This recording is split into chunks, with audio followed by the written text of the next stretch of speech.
링컨의 링컨 대통령의 정기 작가는 링컨에 대해서 이렇게 기록을 했습니다. 하나님께서는 링컨에게 위대한 사람이 될 만한 조건을 한 가지도 주시지 않으셨다. 다만 그에게 가난과 훌륭한 신앙의 어머니만 주셨을 뿐이다. 그런 말을 했습니다. 참 링컨만큼 환경이 참 좋지 않고 불우하고 어려운 환경을 가진 그런 사람도 없습니다. 참 가난을 그에게 주었고, 그런데 이 대통령 정기 작가가 말한 것처럼 이 링컨이 아주 귀한 걸 소유하게 된데 그것은 바로 훌륭한 신앙의 어머니였다. 그렇게 말하고 있습니다. 실제로 링컨도 이것을 인정했습니다. 그래서 그는 말하기를 내가 성공을 했다면 오직 천사와 같은 어머니의 덕이다. 이렇게 말을 했습니다. 링컨의 어머니 낸시는 황무지 개척자의 아내로서 또 두 자녀의 어머니로서 척박한 자연 환경과 싸우면서 이 두 자녀를 신앙으로 참 키우기를 아주 애쓴 어머니였는데, 그녀는 무엇보다 아들 링컨의 마음속에 신앙과 꿈을 심어주었습니다. 그러나 그녀는 이 풍토병 때문에 링컨이 10살 때에 이제 세상을 떠나게 되어집니다. 그녀가 세상을 떠나면서 어린 링컨의 손을 잡고 이렇게 유언을 합니다. 사랑하는 에이브야. 이 에이브는 링컨의 애칭인데, 이 성경책은 내 부모로부터 물려받은 것이다. 내가 여러 번 읽어 많이 낡았지만 우리 집안의 값진 보물이란다. 나는 너에게 100에이크의 땅을 물려주는 것보다 이 한 권의 성경책을 물려주는 것을 진심으로 기쁘게 생각한단다. 에이브야, 너는 성경을 부지런히 읽고 성경 말씀대로 하나님을 사랑하고 이웃을 사랑하는 사람이 되어다오. 이것이 나의 마지막 부탁이다. 약속할 수 있겠니? 자, 이제 죽음을 앞둔 이 어머니가 그 10살 된 아들에게 성경책을 물려주면서 성경 말씀대로 살고 하나님 사랑하고 이웃을 위해서 사랑하라. 이렇게 유언을 하고 이제 세상을 떠납니다. 링컨은 이 어머니의 유언을 가슴 깊이 새겨서 그대로 실천하면서 살았습니다. 그가 어머니를 얼마나 존경했고 어머니의 신앙 교육에 대해서 얼마나 감사했는지 그의 친한 친구인 이 빌리 헌던에게 이렇게 고백한 바가 있습니다. 내가 아직 어려 글을 읽지 못할 때부터 어머니께서는 날마다 성경을 읽어주셨고 나를 위해 기도하는 일을 쉬지 않으셨네. 통나무 집에서 읽어주시던 성경 말씀과 기도 소리가 지금도 내 마음을 울리고 있네. 나의 오늘, 나의 희망, 나의 모든 것은 천사와 같은 나의 어머니에게서 물려받은 것이라네. 그렇게 아주 친한 친구에게 어머니의 사랑에 감사해서 그대로 살았던 것을 이제 친구에게 고백을 했습니다. 그는 어머니를 사랑했고 존경해서 어머님의 말씀대로 순종했습니다. 그 결과 아주 열악한 환경에서도 하나님의 인도하심으로 이 노예를 해방시키는 미국 역사상 가장 훌륭한 대통령이 되었습니다. 여러분, 부모님을 사랑하고 순종하는 여기에 하나님은 나의 복된 미래를 열어주신다라는 것을 우리가 기억할 필요가 있습니다. 오늘 본문은 모압 여인 룻의 이 효성에 대해서 말씀하고 있습니다. 이 룻의 시어머니 나오미에 대한 이 효성은 오늘 우리들에게 매우 감동을 주는 효인데, 오늘 본문을 통해서 몇 가지로 살펴보고 은혜를 받고자 합니다. 첫째로 이 오늘 본문에 나타난 이 룻의 효는 겸손한 태도로 하는 효였습니다. 자, 여러분, 우리 효라고 하는 거 한번 생각해 보면은 이 효는 겸손한 마음에서 나와야 한다는 것입니다. 그래서 성경은 부모 효에 대해서 말씀하실 때 겸손한 태도와 겸손한 동기에서 효를 할 것을 권면을 합니다. 잠언 23장 22절에 보면 너를 낳은 아비에게 청종하고 내 늙은 어미를 경히 여기지 말지니라. 자, 효는 낳아준 아버지에게 겸손하게 순종하고, 그리고 또 늙은 어머니를 또 경히 여기지 않는 겸손한 마음에서 시작이 되어진다는 것입니다.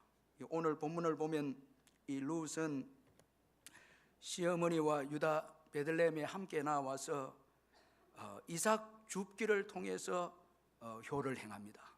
그런데 이 이삭 줍기를 통해서 효를 하는데 그 바탕은 겸손이 깔려져 있었다는 것입니다. 구체적으로 이 겸손한 룻의 효를 한번 살펴보면은 먼저는 시어머니를 위해 이삭을 줍습니다. 자, 그래서 오늘 보면 2절에 보면 룻은 시어머니에게 내가 밭으로 가서 이삭을 줍겠다, 그렇게 말씀하고 있습니다. 자, 여러분, 이 양식이 있어야 이제 베들레헴에 돌아온 이 나오미와 룻이 살 수 있는데 이삭을 줍기 위해서 밭으로 가겠다, 룻이 이렇게 시어머니에게 말씀을 하고 있습니다. 자, 여러분, 자신을 위해서 이삭을 이제 줍는 것도 있습니다. 그러나 시어머니를 위해서도 이삭을 줍습니다. 자, 오늘 이 본문을 보면은 나오미가 함께 동참하지 못한 것을 볼 때에 나오미는 일을 할 수 없는 형편인 것을 보여주고 있습니다. 제가 이 본문을 보니까, 자, 여러분, 나오미도 여러분 과부가 아닙니까? 자, 룻도 과부입니다. 조금 더 젊으면 이 나오미가 이삭을 주러 나갈 수 있는데 오늘 본문에 이게 없습니다. 룻만 일할 수 있었던 것 같아요. 자, 따라서 자신이 일을 해야 함을 알았습니다. 아니, 마땅히 일을 합니다. 이삭을 줍겠다. 자, 그렇게 이 시어머니에게 말을 합니다. 이 룻은 이삭 줍기를 부끄러워하지 않았습니다. 작은 일도 마다하지 않았습니다. 자, 그는 섬김을 받는 자가 아니라 섬기는 자입니다. 자, 겸손했기에 섬깁니다. 자, 여러분, 교만한 자는 작은 일을 멸시합니다.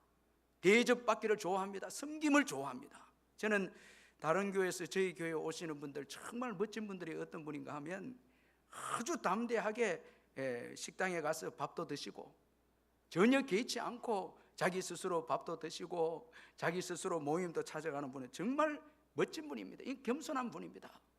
어떤 분들은 좀 나를 데려가 주지 않나, 내가 누군데 뭐 죄송합니다만, 자, 여러분, 이건 여러분 보이지 않게 겸손이 없습니다. 자, 오늘 베들레헴에 들어와서 이삭을 이제 줍습니다. 섬깁니다. 시어머니를 위해서 이삭을 줍습니다. 아주 겸손하지 않습니까? 대접받기보다 대접합니다. 섬깁니다. 작은 일에 충성합니다. 아주 겸손한 효도입니다. 자, 이거 중요합니다. 억지로 봉양하지 않습니다. 자발적으로 봉양합니다. 이삭을 주우러 가겠다. 주도권을 가지고 있습니다. 자발적인 효도입니다. 자, 그리고 이삭 줍기를 하면서 시어머니에게 허락을 받고 있습니다. 우리 2절을 같이 한번 읽어보겠습니다. 2절 시작. 모압 여인 룻이 나오미에게 이르되 원하건대 내가 밭으로 가서 내가 누구에게 은혜를 입으면 그를 따라서 이삭을 줍겠나이다 하니 나오미가 그에게 이르되 내 따라 갈지어다 하며. 자, 여러분, 이삭을 주우러 가면서 시어머니에게 허락을 받고 있습니다.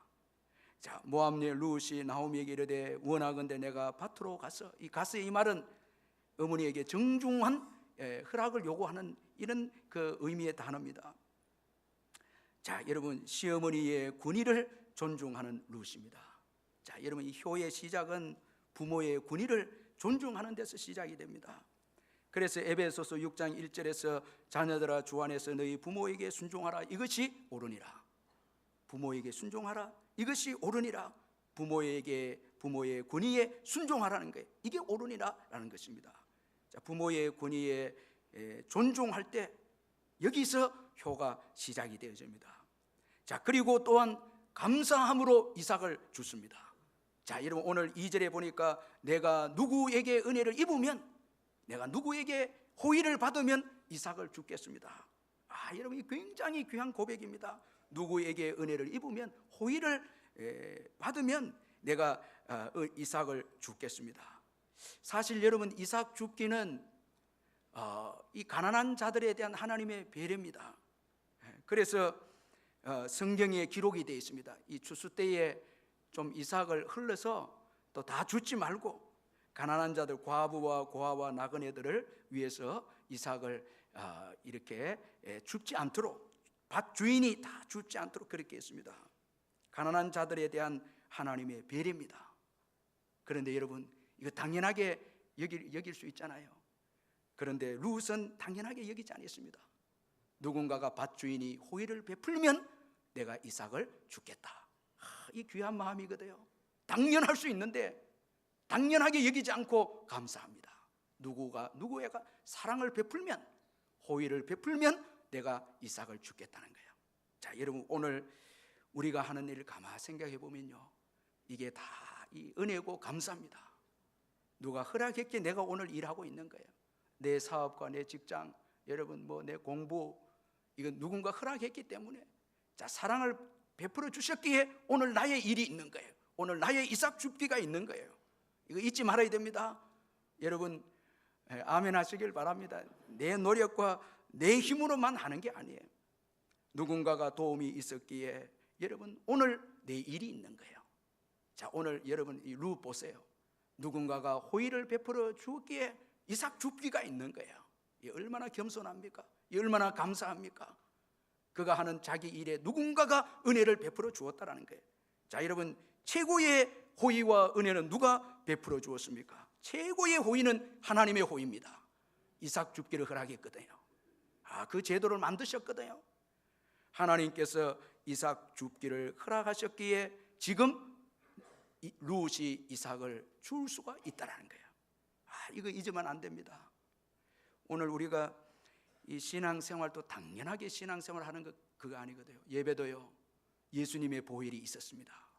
희생이 있어서 예배하는 거예요. 아멘. 예수님의 희생이 있어서 오늘 예배를 드리는 거예요. 내 사업도 누군가 도와주었기에 오늘 내 사업이 있는 거예요. 여러분, 자, 오늘 공부했는가 한번 생각해 보십시다. 누군가 도와주었기에 내 공부가 있는 거예요. 그거 깨달을 때 겸손해지고, 겸손할 때 여러분 감사함으로 효할 수 있는 거예요. 내가 돈을 벌어서, 내가 잘해서 용돈을 드린다고, 이건 잘못된 것입니다.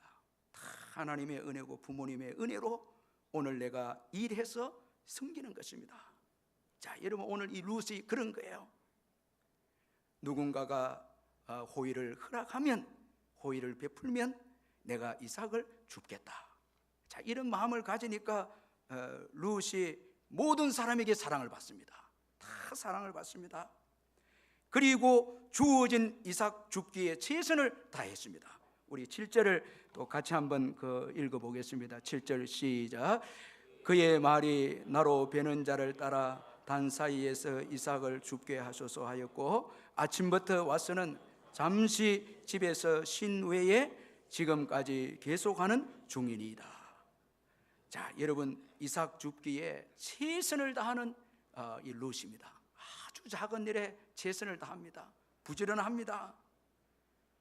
여러분, 잠시 쉬고 계속해서 이삭 줍기를 합니다. 여러분, 자기만을 위한 이삭 줍기가 아닙니다. 시모가 있기에 열심히 이삭을 줍습니다. 자기만을 위한 이삭 줍기 같으면 이렇게 부지런하게 할 필요가 없습니다. 시모를 위한 여러분 양식도 필요하기에 열심히 여러분 이삭을 줍습니다. 그런데 여러분, 중요한 동기는 사랑입니다. 시모에 대한 사랑이 있었기에 부지런합니다. 여러분, 우리가 사랑하면 부지런하거든요.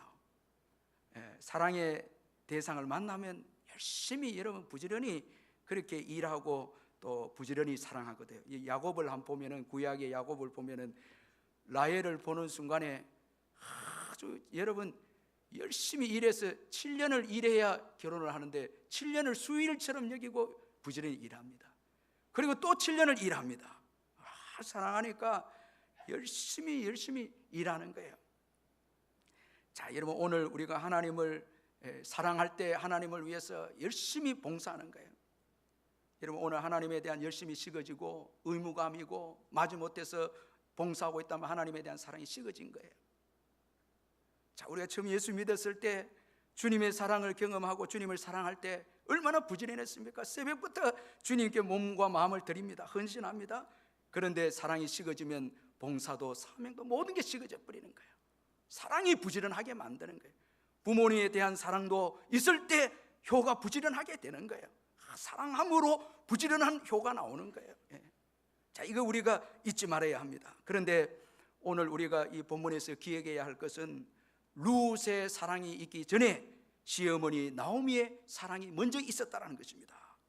이 룻이 시어머니 나오미와 함께 모압에서 유다 베들레헴으로 돌아올 때에 그 젊은 며느리들을 생각해서 이 나오미가 돌아가라 합니다. 시어머니 나오미는 자신보다 며느리들을 생각했습니다. 육신적으로 생각해도 이 시어머니는 며느리들을 먼저 생각해서 돌아오는 여정의 고향으로 돌아가라고 그렇게 며느리들을 생각했습니다. 오르반은 돌아갔고 룻은 끝까지 따라옵니다. 그런데 여러분, 지금 룻의 신앙, 이것도 시어머니 나오미를 통해서 주어진 신앙입니다. 시어머니 때문에 신앙을 얻게 되어집니다. 제가 이 교회 안에서 볼 때에 시어머니 때문에 예수 믿게 된 그 자매들이 있더라고요. 오늘도 예배를 드리면서 이제 시어머니와 함께 앉아서 예배를 드리면서 눈물을 글썽거리는 자매가 있었는데, 참 그 귀한 최고의 사랑 아닙니까 여러분? 시어머니를 통해서 예수 믿게 된 것, 이건 여러분 정말 최고의 사랑받은 것 아니겠습니까? 자, 오늘 이 룻은 시어머니로부터 신앙을 받게 되어졌습니다. 자, 이 사랑의 감격에서 이제 시어머니를 사랑합니다. 부지런하게 사랑합니다. 자, 여러분, 오늘 우리의 효를 한번 돌아보면 부모님의 사랑과 희생을 우리가 잊어버리면 효도 없고 사랑도 없습니다. 그런데 부모님에 대한 사랑과 희생을 기억할 때 거기에 진정한 효가 있고 사랑이 있다는 것을 기억할 필요가 있습니다. 이 어느 간호사가 쓴 수기에 나오는 이 이야기인데, 한 모녀가 정형외과를 찾아갔습니다. 60이 넘어 보이는 이 어머니는 대수롭지 않다면서 자신의 왼손을 내놓고 넷째 손가락을 잘라달라고 합니다. 이 정형외과 원장에게 자신의 넷째 손가락을 잘라달라고 그렇게 말합니다. 이 어쩔 수 없이 끌려온 이 딸은 말없이 고개를 푹 숙이고 있을 뿐입니다. 잠시 후에 어머니가 딸의 왼손을 잡고 이 병원 원장에게 보이면서 애원을 하는데, 제 딸이 초등학교 때에 농기구에 다쳐서 왼손가락 5개가 다 잘렸다는 거예요. 다 잘렸는데 4개는 봉합수술이 되었다는 거예요. 하나가 이 봉합수술이 실패해서 하나가 없다라는 거예요. 그러면서 이번에 우리 딸이 시집을 가는데 못생긴 제 손가락 4개를 꼭 잘라서 봉합수술해서 이 결혼 가락지를 끼우고 싶다는 게, 이게 내 소원이라는 거예요. 이게 여러분, 딸이 말도 안 된다면서 옆에서 말도 안 된다면서 그 엄마를 대해서 구박을 하고 있는데, 어머니가 단호합니다. 끝까지 단호합니다. 꼭 내 넷째 손가락을 잘라서 내 딸에게 봉합수술해서 시집 갈 때 가락지를 좀 끼게 해달라고 원장한테 졸라댑니다. 말도 안 되는 그런 말이지만은 어쩔 수 없이 고집을 꺾을 수 없어서 이제 의사가 수술을 하고 난 이후에, 수술 후에 처지가 바뀐 모녀가 서로의 손을 어루만지면서 눈물을 흘렸다는 그 이야기를, 그 모습을 본 어느 간호사가 이제 수기를 이제 적은 거예요. 참, 이게 부모님이라는 거예요. 자신보다 자식을 사랑하는 것이 이 부모의 마음이라는 거예요. 제가 이번에 저희 그 동창이, 참 아들이 한동대학 나와서 너무너무 공부를 잘해서 졸업을 하고 이제 좋은 직장에 들어갔는데, 애가 이 간에 문제가 생겨버린 거예요. 그러니까 이건 이식하지 않고는 회복되지 않는 이 간이 돼버린 거예요. 그런데 그 아버지가 간 이식 수술을 해준 거예요. 우리 친구죠. 제가 참 계속해서 개척하고 농촌교회 다니면서 고생하던 친구인데, 아들이 아프니까 자기 간을 이식한 거예요. 그래서 우리 모든 동창들이 이걸 알고 우리가 이 수술비에 조금이라도 돈을 보태자 해서 저도 보태고 뭐 다 우리 동기들이 다 보탠데, 제가 너무너무 마음이 찡한 게 너무너무 고생한 친구거든요. 거제도 섬에 갔다가 개척 갔다가 뭐 이런데 그 아들이 아프니까 그 귀한 간을 이식을 해준 거예요.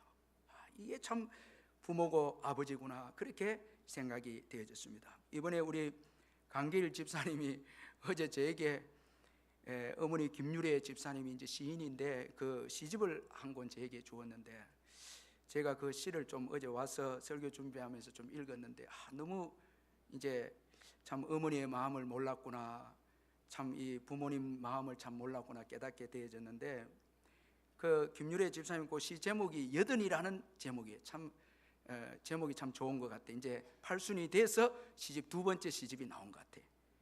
그 시에 보니까 우리 강길 집사님 여기 있는데 죄송한데 아들보다라는 시가 있더라고요. 그걸 내가 읽어보면서 참 마음이 찡했는데, 내용이 뭐 이런 내용입니다. 아들보다 며느리가 좋다는 거예요. 그런 내용인데, 이 며느리가 그 아들에게, 남편에게 어머니하고 식사 한번 하러 가자고, 어머니 좋아하는 게 뭐냐고 그래 하니까 아들이 누룽지탕이라고. 그러니까 며느리가 아주 호되게 뭐라 하면서, 여보 그거는 어머니가 입맛 없을 때, 그리고 어머니가 허들의 음식 먹을 때 먹는 거 아니냐 해서 구박을 이렇게 줬는데, 이런 며느리가 좋다는 거고, 그 다음에 이제 아들이 폰을 사는데 자기 폰을 억수로 신식 사고 어머니 거는 전화만 들리는 폰을 샀는데, 며느리가 여보 그러면 안 된다고, 어머니도 좋은 폰을 사야 된다 하니까 결론은 아들보다 며느리가 좋다 이거예요. 제가 그러면서 거기에 마음이 감동이 되는 게 누룽지탕인데, 어머니들은 다 여러분 그들의 음식을 먹지 않습니까? 다 남은 거 먹고 그렇지 않습니까? 그러면서 좋은 것은 다 자식들에게 주지 않습니까? 그러면서 오늘 우리가 이제 온 것입니다. 자, 부모님은 자신보다 자식을 먼저 생각한다는 거예요. 이 사랑을 우리가 잊지 말아야 한다는 거예요. 룻은 시어머니의 사랑을 잊지 못했습니다. 그래서 지금 추수 때에 열심으로 부지런하게 사랑을 실천합니다. 자, 그리고 둘째는 이 룻의 효는 타인이 인정하는 효였습니다. 자, 우리 11절을 같이 한번 읽어보겠습니다. 11절 같이 한번 읽겠습니다. 시작. 보아스가 그에게 대답하여 이르되 내 남편이 죽은 후로 내가 시어머니에게 행한 모든 것과 내 부모와 고국을 떠나 전에 알지 못하던 백성에게로 온 일이 내게 분명히 알려졌느니라. 자, 여러분 여기 보니까 내 남편이 죽은 후로 내가 시어머니에게 행한 모든 것이 분명히 내게 알려졌느니라. 자, 보아스가 인정한 효입니다. 자신이 인정한 효가 아닙니다. 내가 이 정도 하고 내가 이렇게 했는데, 이 정도 했는데, 이게 아니고 타인이 인정하는 효입니다. 남이 인정하는 효입니다. 하나님이 인정하는 효입니다. 자, 여러분 우리 이거 잊지 말아야 됩니다. 부모된 저와 자녀된 저와 여러분들은 내가 이 정도 하면 효가 아닌가? 이건 내 기준입니다. 이건 옳은 효가 아닙니다. 타인이 인정하는 효입니다.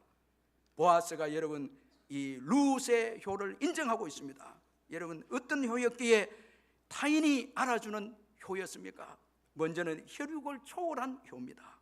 자, 남편이 죽었는데도 시어머니 나오미를 돌봅니다. 여러분 이 세상은 혈육 안에서의 효합니다. 그러나 혈육을 초월한 효입니다. 이게 여러분 다른 사람들에게 감동을 주었고, 그리고 가난한 가운데서 주어진 효입니다. 이삭 죽기 해서 효합니다. 정말 가난한 가운데서 하는 효입니다.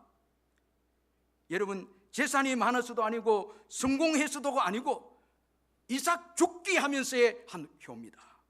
이게 너무너무 참 은혜가 되고 회개가 되고 감동이 되는 것은, 돈을 많이 벌면 효도하고 환경이 좋아지면 효도하고, 자, 우리는 모두 그럽니다.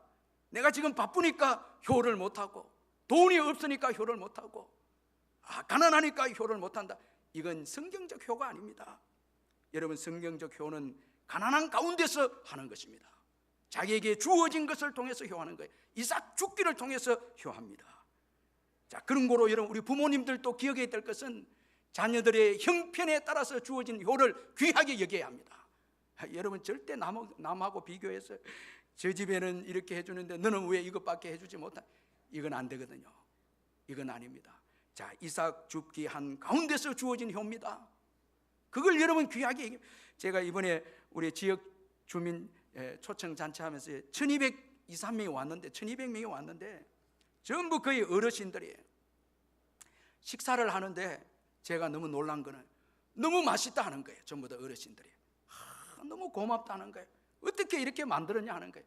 제가 옆에서 그 말을 또 감동을 받아서 우리 권사님들 고맙고 집사님들 고맙더라고요. 이 음식 한다고 얼마나 고생했는지 모릅니다. 그러면서 제 마음속에 마음이 드는 것은 우리가 여력이 좀 있으면 더 이웃들에게 이걸 해야 되겠다. 왜냐하니까 너무 고마워하거든요. 너무 감사하거든요. 자, 이거 잊지 말아야 됩니다.